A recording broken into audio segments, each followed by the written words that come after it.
Hi, everyone. Thank you for joining. My name is Jordan Cardenas. I am an attorney at Wagner, Faulkner, and Judd. And maybe I've worked with some of you, but our firm, WFJ, we are the provider firm behind the Compliance Center. As for those of you who have used it, thank you. And then after you watch this webinar, if you have any more questions or just need clarifications on anything, please contact us. You can submit a ticket or call our firm, and we'd be happy to assist. So today I want to go over some recent changes to some very important laws in Minnesota. So the first being Minnesota paid leave, and then we'll talk about earned sick and safe time, meal, and rest breaks. So some of these changes went into effect at the beginning of this year in January. Others went into effect this July. And then obviously the big one, Minnesota paid leave, will go into effect January 1st of 2026.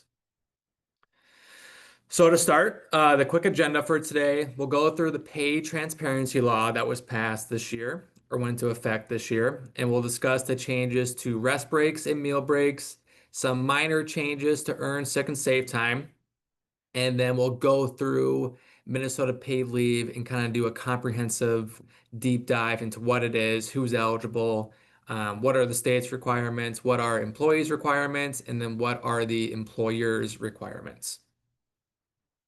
Okay, so the first law I went into effect this year is called Pay Transparency, and it went into effect on January 1st of this year. So what it is that if you have at least 30 employees in Minnesota, you must disclose certain information on a job posting. So you have the 30 employee threshold, you post a job posting externally or internally, there's certain information you must disclose. The first one being the annual salary range or hourly range of compensation or the fixed pay rate, whatever is applicable to that position. And then you also have to list a general description of the benefits available for that position. Now, you don't have to explain the exact eligibility requirements. You just have to say what the eligible benefits are. So you could say manager position, benefits, long-term disability, health insurance, etc. So just list the benefits, and this law applies to any job posting. So a job posting is defined as a solicitation intended to recruit a job applicant, and this can be done through the employer itself or through a third party. So if you're using a third party, say Indeed for job postings, the employer has a responsibility to make sure that third party is compliant with this law.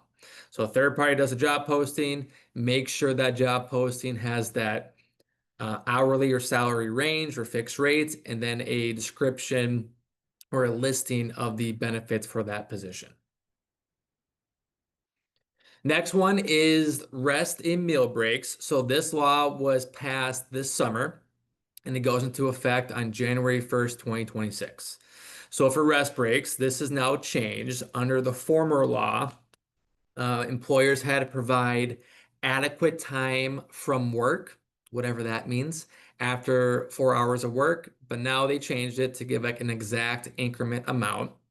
So starting next year, employers are entitled to, or employees are entitled to a rest break of at least 15 minutes or enough time to use the restroom, whichever is longer, for every 4 consecutive hours worked. So if you have an employee that works an 8 hour day, they get two 15-minute breaks or enough time to use the restroom. And those breaks must be paid. So each 15-minute break must be paid because under the federal law, any break under 20 minutes must be paid. And then contrast that with the meal break. So now employees will get a 30-minute unpaid meal break if they work at least 6 or more consecutive hours. So the law says employees must have the opportunity, must be allowed to take the break. So there might be situations where they don't, but you have to inform them that they're entitled to a 30-minute unpaid meal break if they work 6 or more consecutive hours in a day. And under the former law, it was employees had sufficient time to eat a meal after working 8 or more consecutive hours. Again, what is sufficient time? No one really knows. So they changed the law to give an exact increment amount of 30 minutes. And there are remedies if employers do violate the rest break or meal break laws. So the law says that an employer would be liable for rest and meal break time that should have been allowed at the employee's regular rate of pay plus liquidated damages. And liquidated damages just means what's your base penalty and times it by two. So as an example, say you have an employee that works an 8-hour day and they're paid $20 per hour. And then you accidentally screw up and they don't get that meal break that they're entitled to for 30 minutes, your total damages would be $20. So and that's divided into two ways. So the first one would be $10 for wages. So that's the regular rate of pay damages. So they're entitled to 30 minutes and they earn $20 per hour. So they don't get the full 20 for 30 minutes, they get 10. So $10 is your base damage amount. And then liquidated damages says take that base amount and times it by two. So in this case, it'd be $20 as the total damages. Now, obviously, if you have like a one-time offense, not a huge deal because it's a nominal damage amount. But the issue would be usually if there's one offense, there's more in the future, and then it's more than just one employee. It could be multiple employees. So that could be a big issue if it's repeated violations, and that could turn into a very large damage amount. Okay, so there were some changes to ESST. So we'll do a quick refresher on just high level stuff on what is ESST, and then we'll go through the changes. So what is earned sick and safe time? So it is paid leave that employers must give to eligible employees for certain qualifying events, and we'll go through that. And just note, so in the past, and even now, a few cities have their own sick and safe time ordinances. So Duluth, Bloomington, St. Paul, Minneapolis all have or had their own sick and safe time ordinances. Now, Duluth repealed theirs, so you don't have to worry about that if you have employees in Duluth. And Bloomington amended their ordinance to say, hey, if you comply with the statewide ESST laws, and you're compliant with the Bloomington ESST ordinance. So basically kind of like a soft repeal. And then St. Paul did the same thing. They amended their sick and safe time ordinance to basically be identical to the statewide sick and safe time law. And then Minneapolis is a little different. So Minneapolis is substantially identical to the statewide sick and safe time, but there are a few minor differences, like what are there's a few different qualifying reasons when an employee could take sick and safe time, and they have a little different rules for front loading. So if you have employees in Minneapolis, just be aware of that. And then, of course, if you have any questions about it, you can contact the Compliance Center. So quickly, let's just do a recap. So who's eligible for sick and safe time? It's any person who is anticipated to work at least 80 hours in a year in Minnesota. Now, the key word here is anticipated. So if you hire someone and you anticipate or foresee that they're going to work 80 hours in Minnesota, then that employee is immediately eligible for sick time and must start accruing sick time on their first day of employment. So sometimes employers get in trouble because they read this and say, okay, they have to work 80 hours before they're eligible and before they start accruing sick and safe time. But that would not be right. So Minnesota just says if you expect them to work 80 hours, then they must get sick and safe time. And this applies to all employees who work 80 hours, so full-time, part-time, temporary, and seasonal. And then employees just have to work in Minnesota to be eligible. So if you have an employee that lives in Wisconsin full-time, but they work in Minnesota full-time, they would be eligible to receive sick and safe time. So the accrual methods, just quickly, there's 3 different methods you have to comply with. Employees get 1 hour for every 30 hours worked, up to 48 hours in a year. And then they can carry over any unused hours up to 80 in a year. And then you do that for non-exempt. And then for exempt employees under the first accrual method, it's assumed they work 40 hours. And then you have 2 front-loading methods. So the first front-loading method is you front-load 48 hours at the beginning of the year. And then any unused time must be paid out to the employees. or you could front load 80 hours, and then any unused time at the end of the year, the employer has the option to decide whether that unused time is forfeited, paid out, or carried over into the following year. And a year is basically any 12 consecutive month period that the employer defines. So most commonly, this would be a calendar year, fiscal year, or employee anniversary year, whatever the employer wants to use. I won't go through this, but just know everyone should be familiar with the qualifying reasons for sick time, but they did add an additional one, I believe, at the beginning of this year. So this highlighted second point, just make sure you have this qualifying reason in your sick and safe time policy, usually in your employee handbook. So the new one is employees need to make arrangements for or attend funeral services or a memorial or address financial or legal matters that arise after the death of a family member. So just be aware that's a new reason. Make sure that's in your sick time policy. And then who is a family member? Of course, it's basically anyone that's related to the employee or someone the employee can designate. So it's a very broad net. Okay, so that was a refresher. And now we'll get into the changes. So effective January 1st of this year, they changed the statute's language regarding PTO or paid time off. And it's a bit confusing. So I'm just going to read what the statute says and then we'll talk through it. So for PTO, the statute was amended to say all paid time off and other paid leave made available to an employee by an employer in excess of the minimum ESST accrual amount or front-loaded amount for absences from work due to personal illness or injury must meet or exceed the requirements in the ESST statutes. So what does this mean? So it's basically saying if you award more PTO that is more than the minimum requirements of ESST, and the employee can use that PTO for a qualifying sick and safe time reason for illness or injury, then it must comply with sick and safe time laws. So increment use, accrual rate, front loading method, scheduling requirements, etc.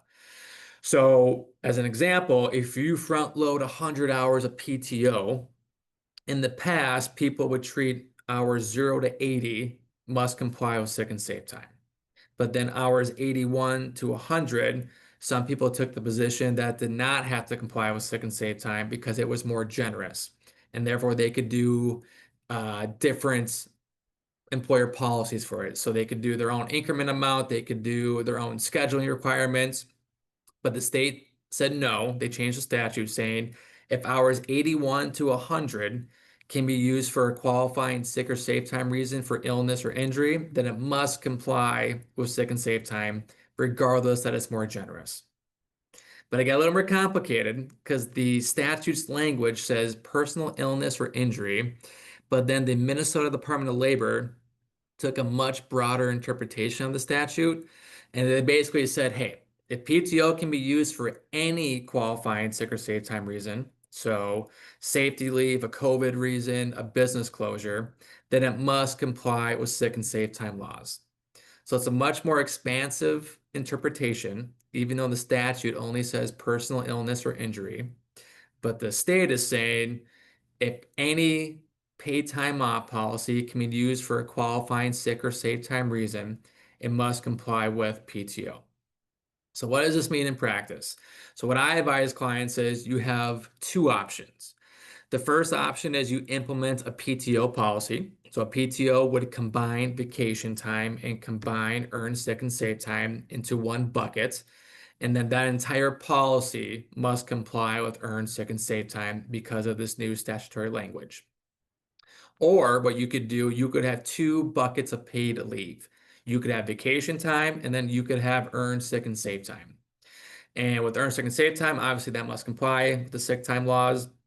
And then with vacation time, if you do that, I recommend you include language similar to this, saying vacation time can be used for any reason except for a qualifying earned sick and safe time reason. Because again, if you have a bucket of paid leave, vacation time, that can be used for a qualifying sick or safe time reason, then the statute's saying you have to comply with sick and safe time laws. So it kind of defeats the purpose if you do vacation time and then employees can use it for a qualifying sick or safe time reason, because now you're required to comply with sick and safe time. So it would make more sense in that case just to do a single PTO policy. So now it's confusing. So if you have any questions, contact the Compliance Center. We're happy to review your policies. And then some more substantive changes. So the state changed the requirements for advance notice. So under the former law, so this went into effect already, July 1st this year. So previously, for unforeseeable leave, employees had to give advance notice as soon as practicable to the employer. But now that was changed. So instead of unforeseeable leave being as soon as practicable, the employee must now give notice as reasonably required by the employer. So again, that super helpful because we don't know how much time employers can require in advance, but it is a bit more employer friendly. And then for foreseeable leave, nothing changed. You can require advance notice from the employee, but you can't require more than 7 days advance notice for foreseeable leave. And then they changed the documentation requirements. So now employers can request reasonable documentation from an employee after the employee uses sick and safe time for more than 2 consecutive scheduled workdays, meaning they're gone for 2 days, and then on that third day, you can request reasonable documentation. Previously, it had to be more than 3 consecutive scheduled workdays, meaning you had to wait until the fourth day to request documentation, but now you can wait until the third day to request that documentation. And then replacement workers, nothing really changed here because employers have always been prohibited from demanding employees find a replacement worker before they go on sick and safe time leave. So the legislature just basically passed an amendment that clarified that employees can voluntarily seek a replacement worker if they go on sick and safe time leave, but the employer cannot require it. And then lastly, effective January 1st of next year, nothing really changed here. It was just another amendment that clarified an issue within the statute that people had questions about. So employers have always been allowed to advance earned sick and safe time. But what the legislature did this summer is that they passed an amendment that clarified that employers may advance ESST to an employee based on the number of hours that employee is anticipated to work for the remaining portion of the year. So you can advance that amount, and if they end up working more than that advanced amount, then you must continue to give them earned sick and safe time. So a little confusing. So as an example, so there's a difference between prorating and advancing sick and safe time. Prorating is used for the front loading methods. So say you front load 80 hours at the beginning of the calendar year and you hire someone in November and you want to prorate that.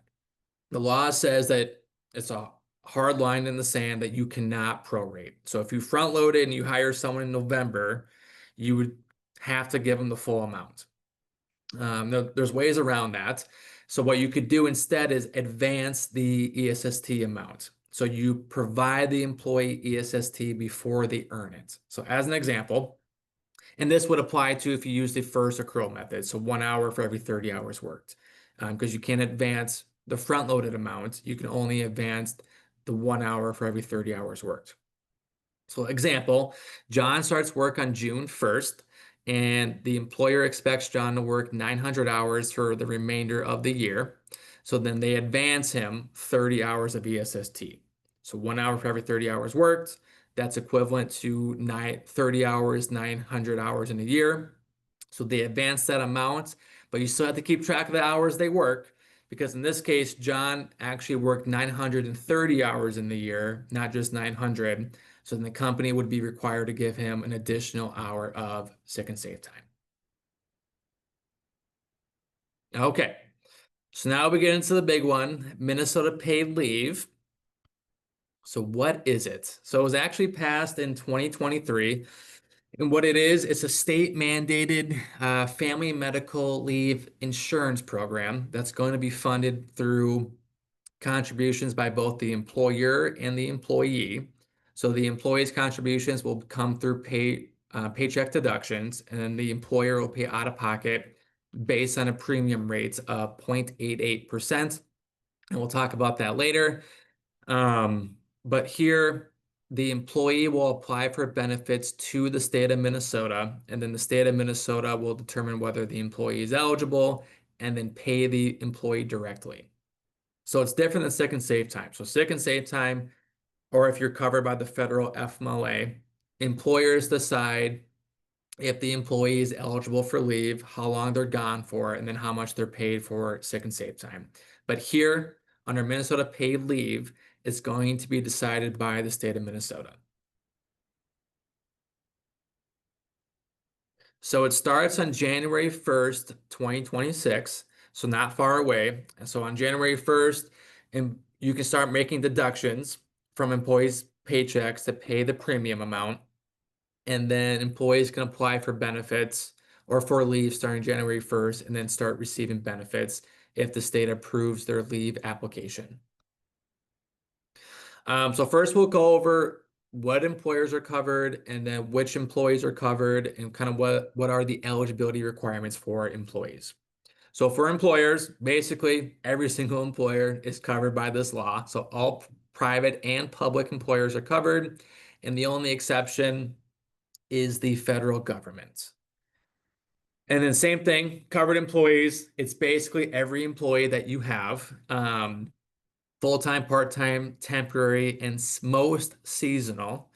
However, if you have seasonal employees in the hospitality industry, they would not be eligible. And then we'll define hospitality industry in the next few slides. So they're not eligible or not covered, and they can't opt in to the program. So they're just excluded, and there's no way they can receive benefits. Whereas independent contractors and self-employed individuals, they're not covered by the law, but they can opt in, pay premiums, and then receive benefits from the state. And then tribal nations, federal government employees, they are not covered, and they also do not have the option to opt in.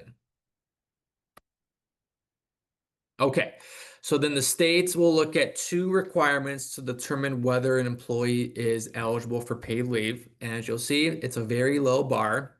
So the first requirement is that the employee must earn at least 5.3% of the statewide average annual wage in the past year. So that's equivalent to $3,900 in 2025. So if the employee made $3,900 in 2025, they satisfy prong one. So of course, that's a very low threshold. And they have to satisfy 2A or 2B. So the first one worked at least 50% of the time in Minnesota in a calendar year.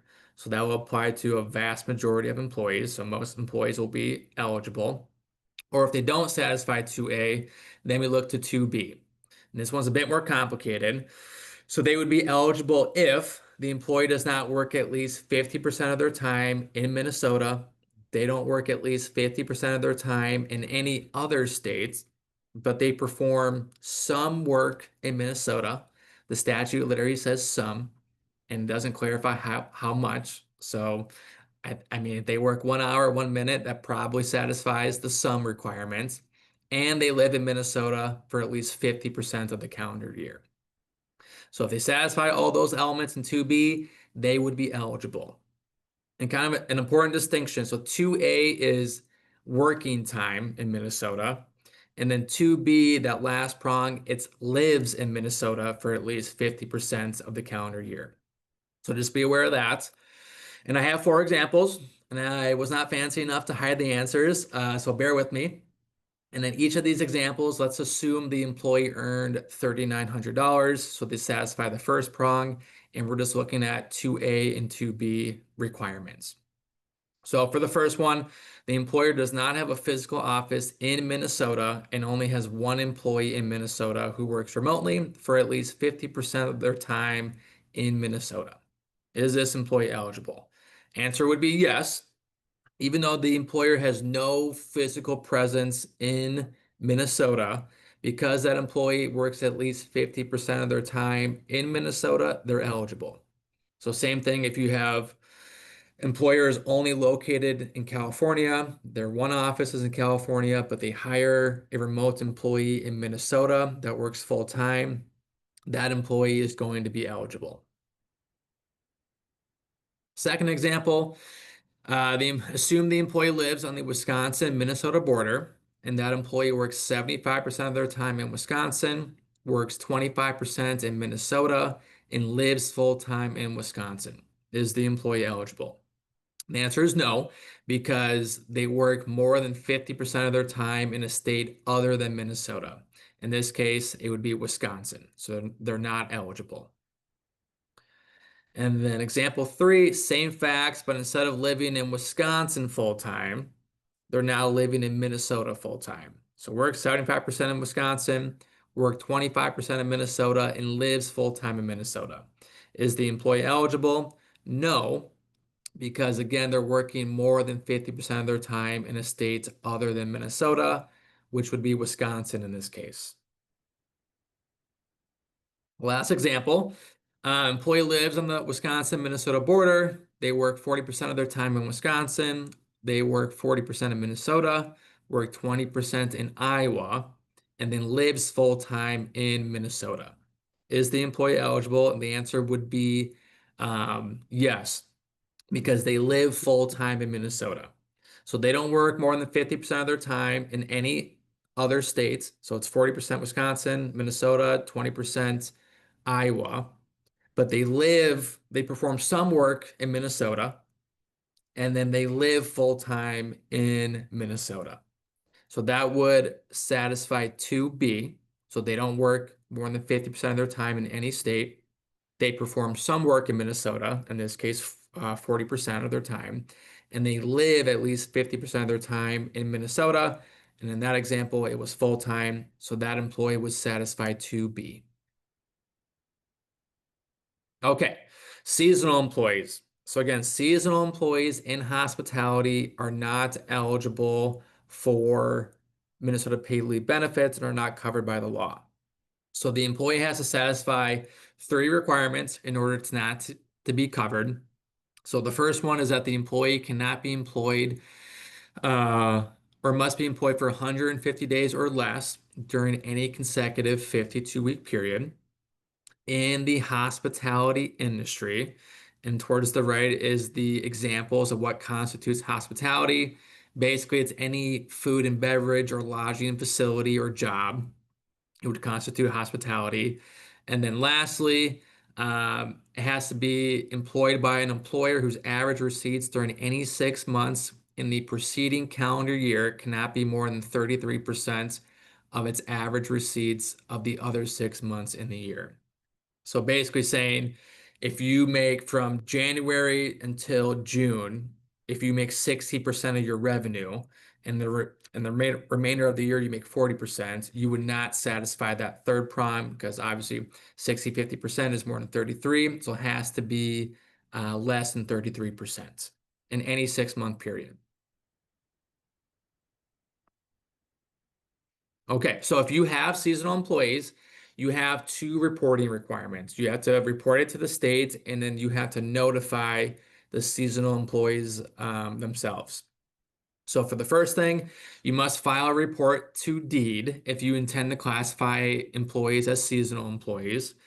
So you classify them, and then you have 5 business days from the day those employees lose their seasonal classification to notify deed. So if you classify someone as seasonal and then they end up working more than 150 days, on that 151st day, you would have to notify deed. Or if they no longer work in hospitality and you change what department they work in, you would have to notify deed in order for the government to make sure those employees are now getting paid leave benefits. And then you also have to notify employees. So you must notify that you intend to classify them as seasonal employees and that they're not eligible to receive paid leave benefits. So for current employees, you must notify them by December 1st of this year. And then for new hires, so basically anyone hired after December 1st, 2025, you have to notify them at the time the employment offer is made. So very important to remember when you give someone an employment offer and you intend to classify them as a seasonal employee, you have to notify them. And then you have to get their physical or electronic signature, basically them acknowledging they got the receipts and they understand what it means. And I believe the deed or Minnesota Paid Leave Division is going to publish a kind of model template notice for employees or employers to use. I haven't seen anything yet, but that should be available soon.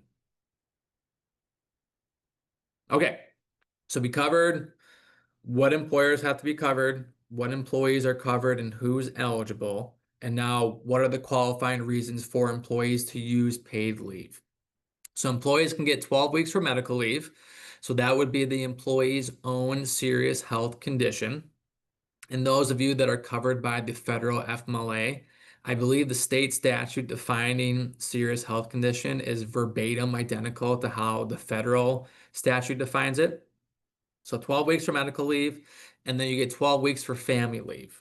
So this could be bonding time with a newborn child, or bonding time with a foster care placement or adopted child. And that bonding time, that 12 weeks must be completed within 1 year of the birth, adoption, or placement of the child. And then it encompasses caring for a family member who has a serious health condition, active duty leave, and then safety leave if the employee or the employee's family member is a victim of domestic abuse, sexual assault, or stalking.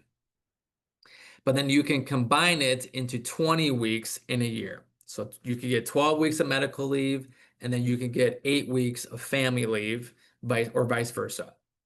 And kind of an important thing to remember is that the year is defined by the state in the statute. So a benefit year is a 52 calendar week period beginning the day the employee takes leave.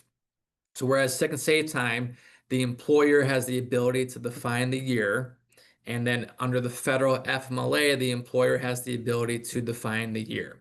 But in this case, employers cannot, unfortunately, but rather the year starts the first day the employee takes that leave. So for both medical and family leave, again, you get 12 weeks for each, or you can combine it into 20 weeks in a year. So generally, every qualifying reason must last at least 7 days before the employee can apply for Minnesota paid leave benefits and receive benefits. Now, the exceptions to that is bonding time with a newborn child or newly placed adopted or foster care child. You don't have to wait 7 days before applying. The state is just assuming, obviously, you're going to need more than 7 days. But for like a serious health condition, safety leave, has to be a single qualifying event lasting 7 days. Now, the state is planning on publishing kind of a guideline of what health condition and what events are presumably a 7 day qualifying event. So that way employees just know they can apply for benefits right away and they don't have to wait the entire 7 day period. Rather, they can look to the state's guidance. And if the state says, yep, cancer, that's a qualifying, presumably a 7 day qualifying event, the employee could apply for benefits right away and not wait that 7 day period. Again, the state is planning on publishing that guidance, but they have not done so yet. Okay, so a quick note about bonding time under family leave. So we get a question a lot what if an employee had a child in 2025? Can that employee take paid leave in 2026? Even if that employee took federal FMLA leave in 2025? And the answer is yes, if the leave is taken within 12 months of the child's birth, adoption, or foster care placement. So as an example, say the child was born on June 1st, 2025. That employee would have 1 year until June 1st, 2026 to complete the 12 weeks of leave. So starting on January 1st, they could take 12 weeks off from January until the end of March. In contrast, if the employee had a child on March 1st, 2025, that 1 year period to take the 12 weeks would expire March 1st, 2026. So instead of getting the full 12 weeks, they would be able to get 8 weeks in 2026 from January 1st until March 1st, 2026. Definition of family member, I won't read it all, but just know very similar to earn sick and save time. It's basically anyone related to the employee, or someone that you have a kind of a close personal relationship with. And then serious health condition. Again, I won't, for time's sake, I won't go into detail on this, but just know that the employees can take time off for their own or family member's serious health condition. In a serious health condition, it can be one of two things: inpatient care or continuing treatment. But the state will decide whether the employee has a serious health condition. Whereas those of you that are covered by the federal FMLA, the employer itself has to decide whether the employee has a serious health condition, but here the state will decide that. So the definitions are more important really for the state to look at. But just know, serious health condition can be inpatient care or continuing treatments. And then there's 5 different types of continuing treatments. So we're happy to send the slide deck to you after this as well if you just want to reference this in the future, but just know that it exists.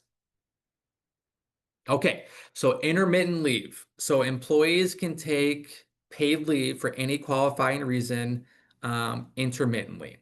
Now it's capped. So it's capped at 480 hours in a 12-month period, and 480 hours is equivalent to 12 weeks. So for the first 12 weeks of leave, they can use it intermittently, but again, employees can extend it to 20 weeks if they can combine medical leave and family leave.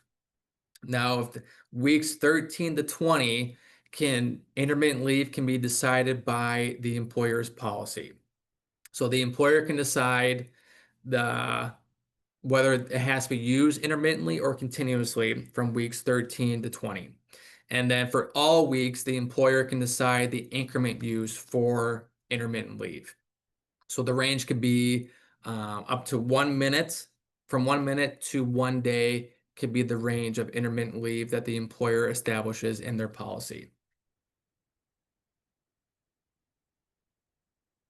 Okay, so now we'll go through the requirements for the state, employees' requirements, and then the company's requirements. So the state of Minnesota, they're going to be the ones that determine whether the employee is eligible for leave, and then they're going to notify the employer and the employee of the employee's eligibility, when the benefits begin, the employee's weekly benefit amount, and then the maximum duration of the employee's benefits. That's all handled by the state. The employer will not be deciding whether an employee is eligible and will not be deciding how much payment that employee is getting for their weekly benefit. So the paid leave benefits paid to employees by the states will range between 55 to 90% of that employee's regular wage, and it's going to be capped at about $1,400. Now, the state has a formula that they will use to determine how much pay you get between that 55 and 90%. But the goal of the formula is that basically those that earn a lower wage get closer up to 90% of their weekly wage, and those that earn more get closer to 55% of their weekly wage, again, capped at that $1,400 amount. So this is the formula that the state will use. I won't go through it, but just know it exists and that this is what they use to determine an employee's weekly benefits. And then if you're curious, on the slide, SAWW means the state's average weekly wage. But here is some guidance that the state published a few weeks ago on the Minnesota Paid Leave website. So if the employee's weekly wages range between $0 to about $711, that employee will get 90% of their pay. If it's between 711 and about 1,400, they'll get 66% of their pay. And those that earn above that 1,400 number, they'll get 55%, but it's going to be capped at that $1,400 amount. So if someone earns $2,000 a week, 55% of that would be 1,100. So they should get that full 1,100 amount. versus someone that earns $4,000 a week. 55% of that would be 2,200, but that's over the cap. So then they should only receive that $1,400 amount. So the employee's requirements. So the employee will apply for benefits online on the paidleave.mn.gov website. Now, the online application is not available yet, but it will be soon. And then when they apply for benefits, they will always be required to submit certification or documentation to support their qualifying event for leave. So if they're going to be gone for a serious health condition, they have to submit a doctor's note, essentially. Or if they're going to be gone for bonding time for a newborn child, they need a doctor's note or a birth certificate. So at any type of qualifying event, they'll have to submit some proof to the state that they actually need that leave. And then they'll be responsible for reporting additional weekly wages to the state. So vacation time, earned sick and safe time, PTO, disability insurance, etc. Because again, Minnesota paid leave employees only get 55 to 90% of their weekly wage. And then if they supplement that with other paid time off, they can do that, but it's capped at 100% of their weekly pay. So they can never get more than 100% of their pay while receiving Minnesota paid leave benefits. And then also they have to give notice to the employer before they apply for benefits. So before they fill out an application, employees are required to first notify the company. So if the need for leave is foreseeable, they have to give at least 30 days advance notice. If the need for leave is unforeseeable, they have to give notice as soon as practicable. So again, basically identical to the notice requirements for earned sick and safe time. And employees can give this notice verbally, via phone, or text message. Okay, so now let's go through the employer's requirements. So what they'll have to do is create an employer account or UI account, create a paid leave administrator account, designate a paid leave administrator, submit quarterly wage reports, and then you'll want to finalize your company policies in your handbook. We'll talk about that. Give notice to employees and then pay the premium payments. So we'll go through each of these. So the first thing, you need to create your accounts. So the first one would be the UI account or the employer account, and you do that online at uimn.org. Now, for those of you that where all your employees are already covered by Minnesota Unemployment Insurance, your online account should automatically convert to a joint UI/paid leave account. So I should have done that already. So just double check that. Now, those of you that are like certain nonprofits, churches, other religious organizations, sometimes those entities are not covered by Minnesota UI. So if that applies to you, you'll have to create a paid leave only account on the UI's website because paid leave has a much more expansive net than Minnesota UI, meaning that it covers more employees than does Minnesota UI. And then through your UI account, you will do three things. So first, you'll submit your quarterly wage reports. And these wage reports are exactly the same as the ones you've been submitting for UI. So if you've been doing it, you'll continue to submit those reports and nothing else changes. But then you have to pay your premium payments for paid leave. So both the employee's portion and the employer's portion. And those first premium payments will be due on April 30th, 2026. And then you also have to designate a paid leave administrator. And this will basically be your main point of contact at the company that the state can contact regarding an employee's paid leave application, or if the state has any questions about the application. So that's the first account, UI. And then you have to create a second account. So you designate a paid leave administrator in the UI website, but then you need a paid leave administrator account on the paid leave website. And what you'll do through that website is that the paid leave administrator will review paid leave applications submitted by the employee and then review paid leave determinations by the state. Basically, just like a second set of eyes, make sure everything's accurate and make sure there's no intentional or unintentional mistakes or prevent any fraud on the employee's part. Then also you can request an equivalent private plan substitution. So we'll talk about this at the end. But if you don't want to participate in the state plan, you can do a private plan that can be through an insurance carrier or self-insured, or you can purchase pre-approved private plans that the state has worked with insurance companies and pre-approved, and that list is online. So we'll talk about that at the end. Okay, so quarterly wage reports, again, you submit on a quarterly basis.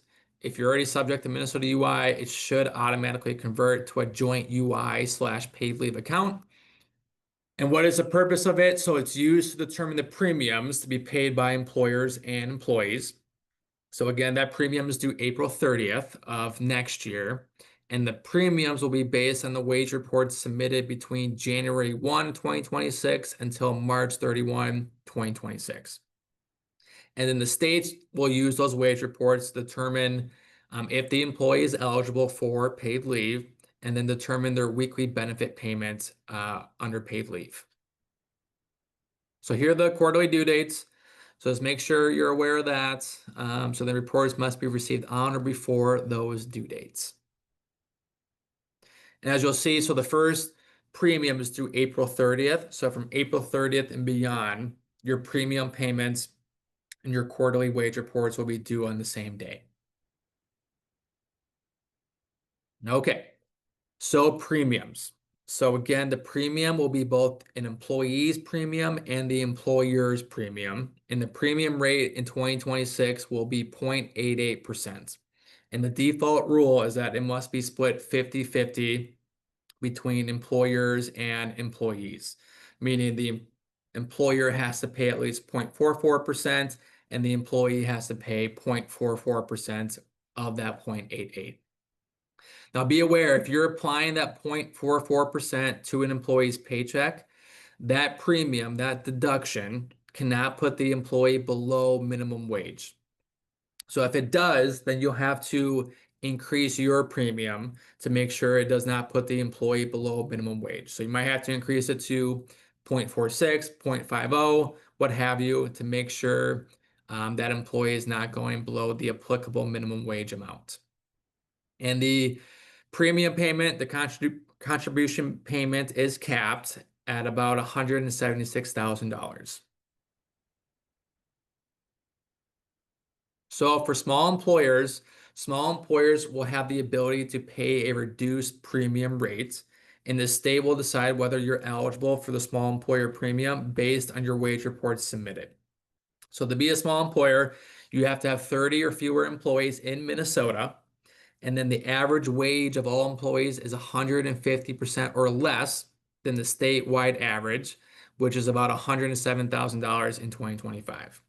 So if you satisfy those two requirements, again, based on your wage reports, then you will qualify for the reduced premium amounts.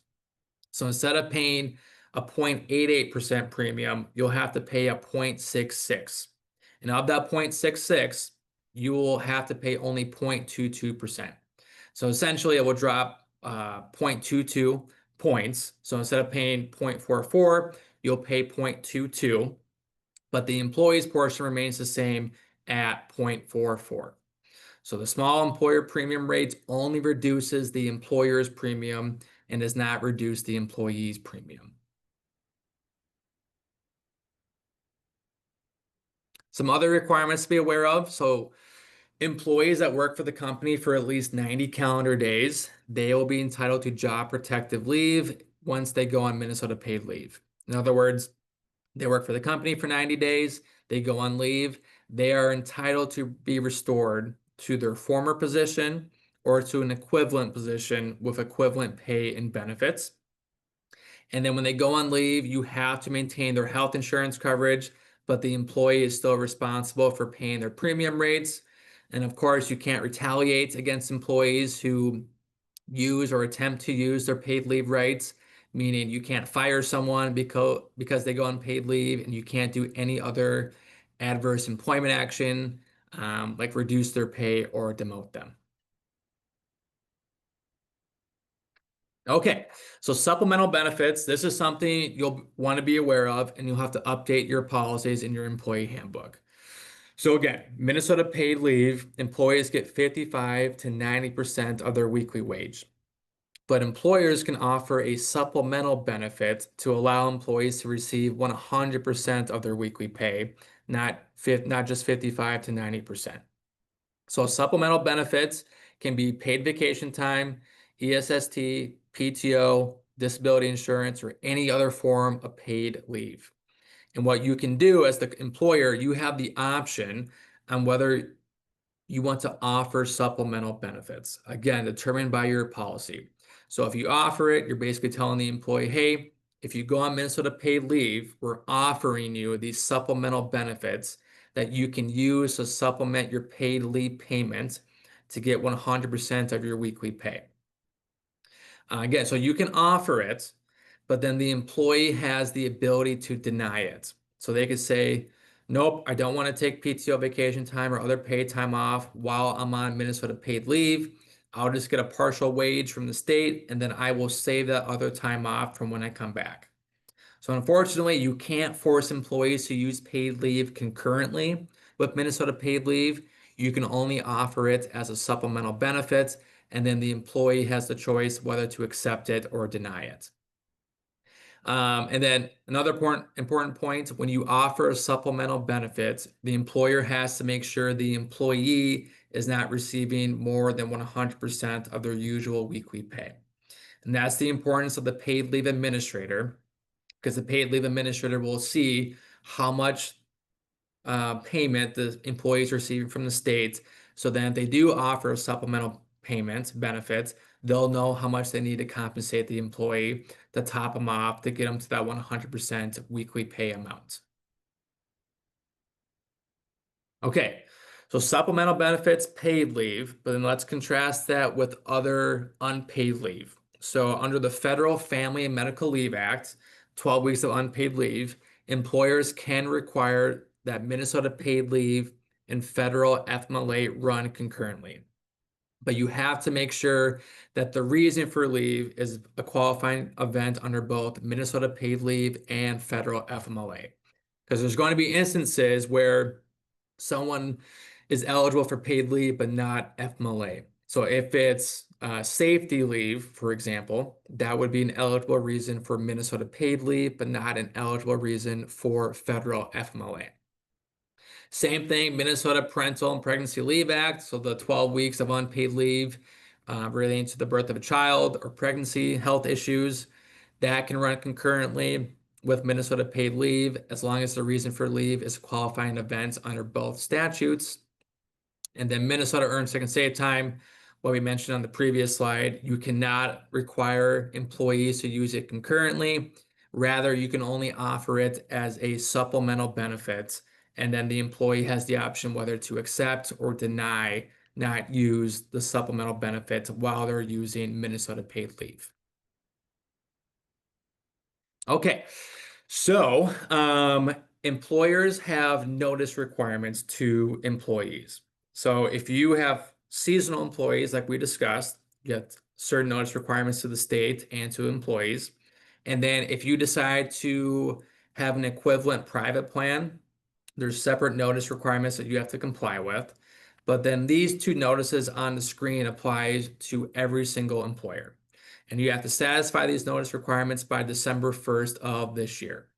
So the first thing you need to do is that you need to display the Minnesota paid leave poster in your workplace in a location that can be seen by every employee.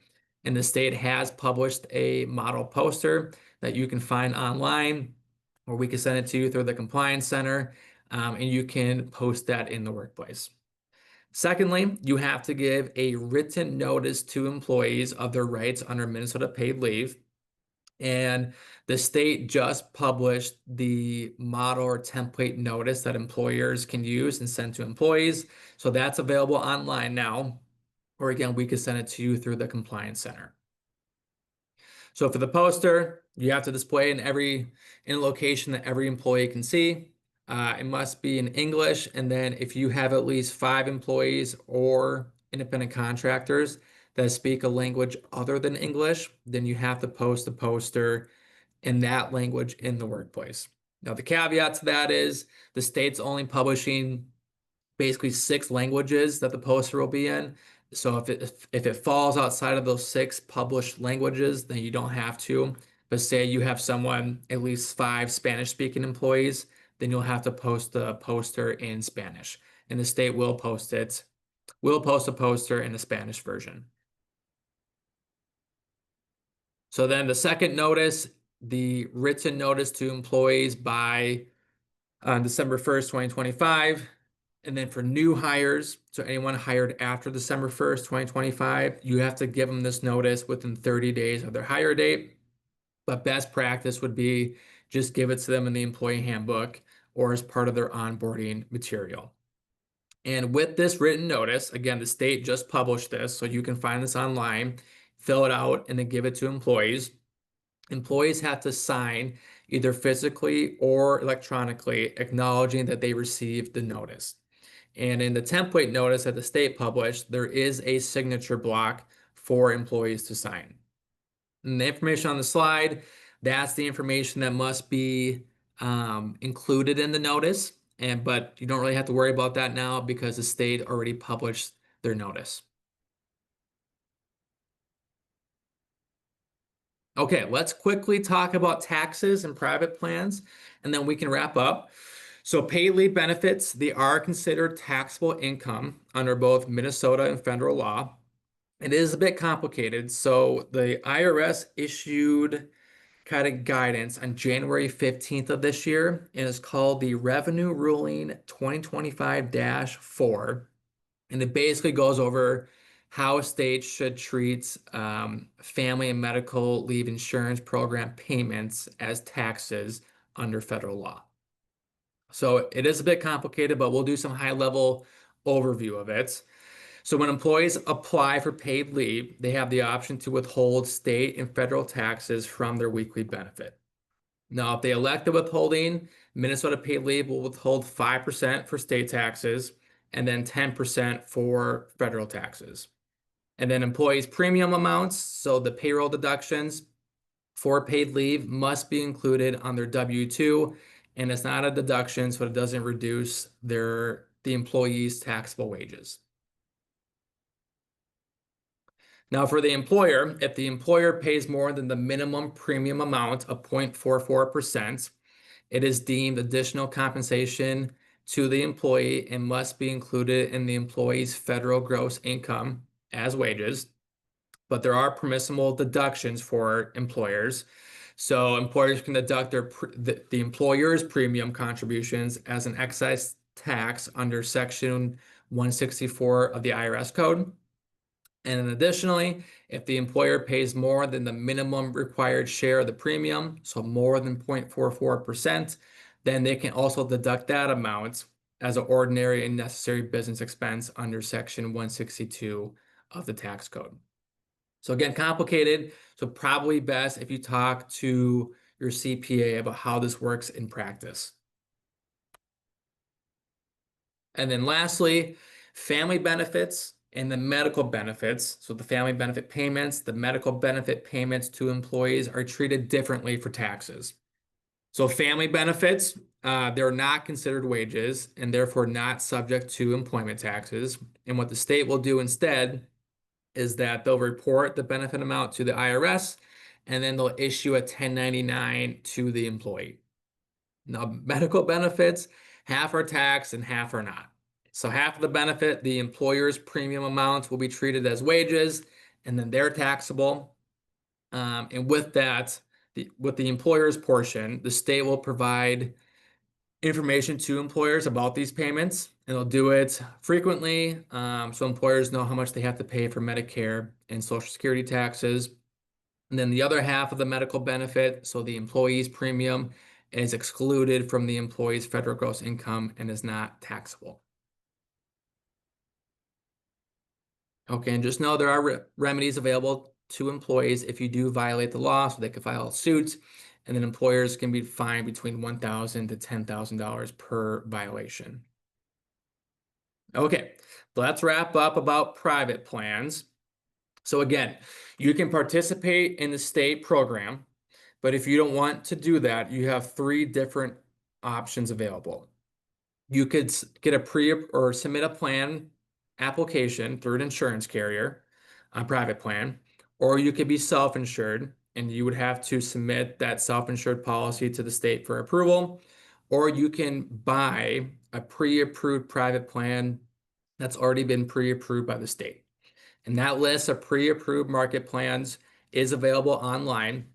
So essentially, the state has worked with insurance companies and they just made policies available in the marketplace that you can buy, and you don't have to worry about submitting an application and then having it being denied because it wasn't compliant for a certain reason. But if you go the application route, either through an insurance carrier or being self-insured, there's certain requirements that the plan must satisfy.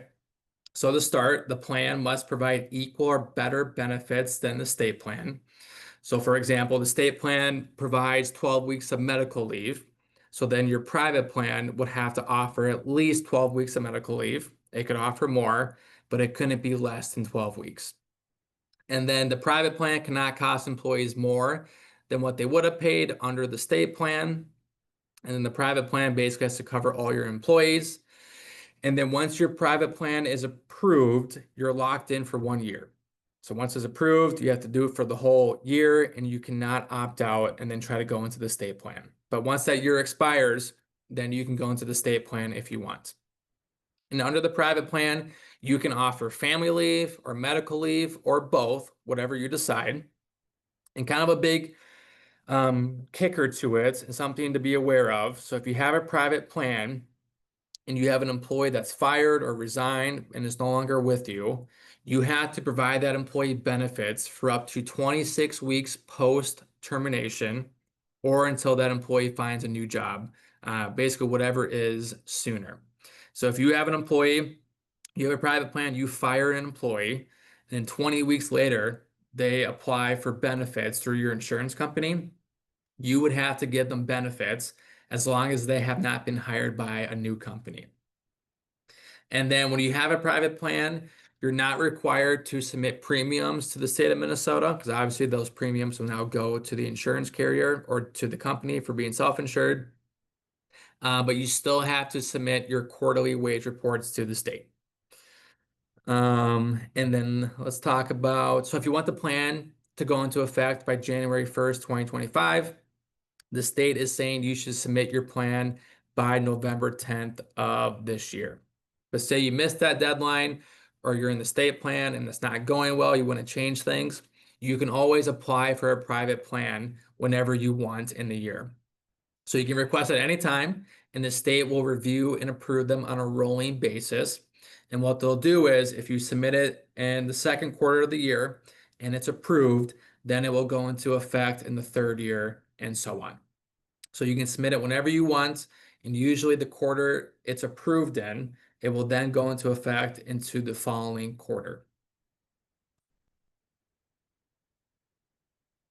All right, I got 2 more slides. So important dates, December 1st, the notice requirements, November 10th, the kind of soft deadline to submit your private plan application if you wanted to go into effect by January 1st. And then January 1st, the law goes into effect, so you can begin making your deductions from employees' paychecks, and employees can start applying for benefits and receiving benefits. And then April 30th, 2026 is when the first quarterly premium payments will be due. So again, the premium payments will be both the employees' premiums and then the employer's premium. Okay, so what to do next? So what are the action steps? So set up your accounts. Make sure you have your employer accounts on the Minnesota UI website, and then make sure you establish your paid leave administrator account on the paid leave website. So again, the UI employer account is where you submit your premiums and submit your quarterly wage reports and designate your paid leave administrator. Whereas the paid leave administrator account, that's when you review the employee's application and review determinations by the state. And that's also the place where you would submit your private plan application for approval to the state. And then notify your employees. So you have the poster requirements.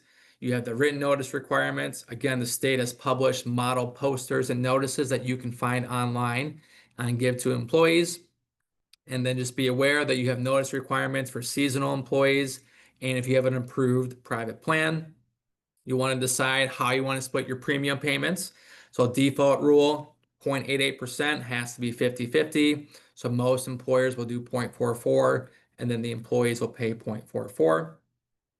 And then the notification process. So your policy should have language in there telling employees that before they apply for Minnesota paid leave, who should who should they contact at the company, and how do they contact that individual or department.